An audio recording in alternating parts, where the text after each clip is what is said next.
So we're going to have a second round of this project. It's called Faithful Citizenship. There was a Faithful Citizenship sign-on letter to actually dig into real solutions and get consensus on solutions. And our thought on it is this, in our strategic communication project, we don't think that you can have a real strategy unless you have endpoints, goals in mind. It's like going on a road trip, not knowing where you're going. You're unlikely to get anywhere. Very attractive.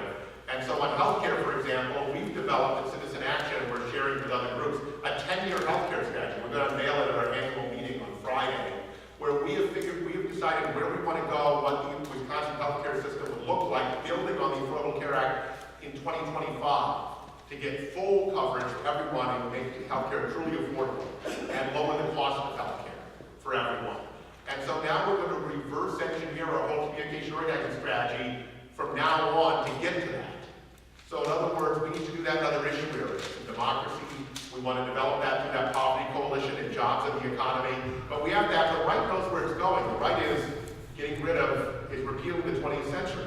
They want to privatize Social Security, want to privatize Medicare.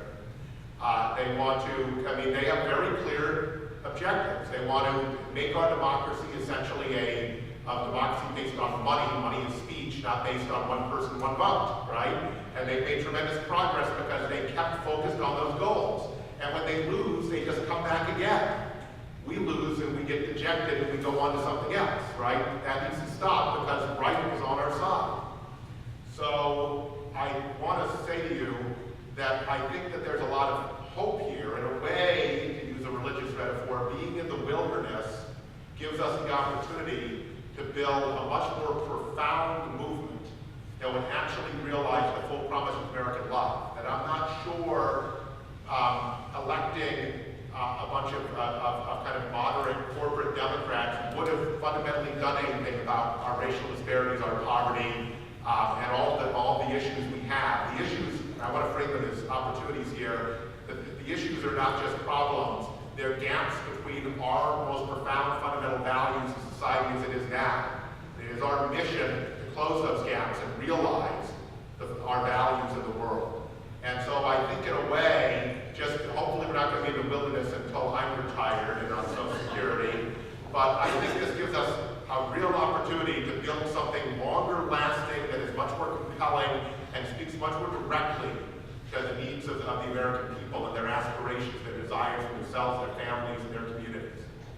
And so I know it's really depressing that we have more wilderness. Some have called it a nuclear winter that we're going to have the next legislative session. The debate over right to work is very, very vexing.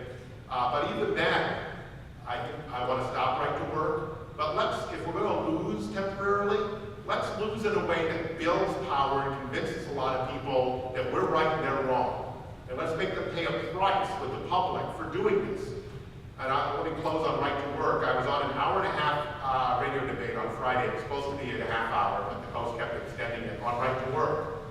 And they're developing all sorts of cooked-up statistics, and it raises wages, and people in right to work states and selected states and manufacturing make more money than Wisconsin. And the temptation as a progressive, because we're the people who believe in research, who believe in ideas, is to go and say, no, the data shows this study, that study. I did a little of that, but you have to start with the fundamental assumption. So what I'm trying to make myself do is think about common sense. They're kind of better just talking about common sense. So I just said, first of all, the Wisconsin Manufacturers and Commerce, the major business lobby, and the far right would not want right to work to raise wages, because their goal is to lower wages. Okay? So it makes no sense. Plus it makes no sense that if you reduce worker power and leverage and wages go up. It's the opposite. What else raised wages after World War II than the fact that workers had a voice at work and had some balance against large corporations? And so you start with that. They're about lowering wages. They're about bringing us down to Mississippi. Then you can give your data, but we just have this tendency just to cite studies, and they cite fake studies from Heritage Foundation, the McIver Institute, like that, and then we lose. We did, and you can look it up. Kevin Kane and I did not bet in the Milwaukee Journal Sentinel about the latest McIver Institute study that said that Walker made a right decision in turning down the Medicaid money.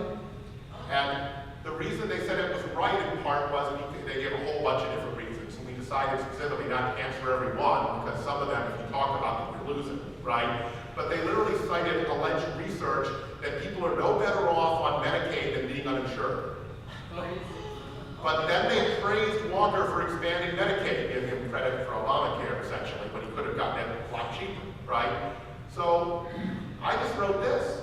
I just wrote, first of all, we don't need to respond to this because it defies common sense. Everyone knows if you have access to doctors and access to screening and preventive care, that you're much healthier than if you don't. And secondly, if they really believed that it was better not to have Medicaid, not to have Badger Care, why are they praising Walker for expanding it? Why? Because they'll say anything to undermine and sabotage healthcare reform.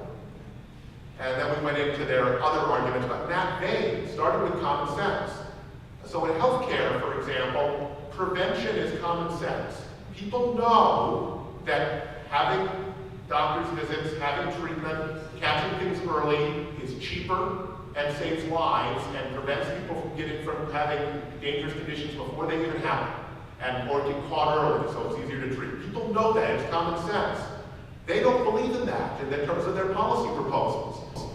We can win constantly if we just say that Obamacare is based on the idea that prevention is cheaper and leads to better outcomes, and that they literally, when they say, oh, and President Bush said this and sort of say this often, there's universal health care. In fact, if you look at the Milwaukee Journal Sentinel comment page, they'll always say this, because anyone can go to emergency room. Yeah. Of course, you're sent, once you're not critically ill or about to die, they send you home without treatment, okay? And it's the most expensive kind of care. That's what they stand for. So that's an example of simple, clear models where the public's already with us. We need to connect the dots.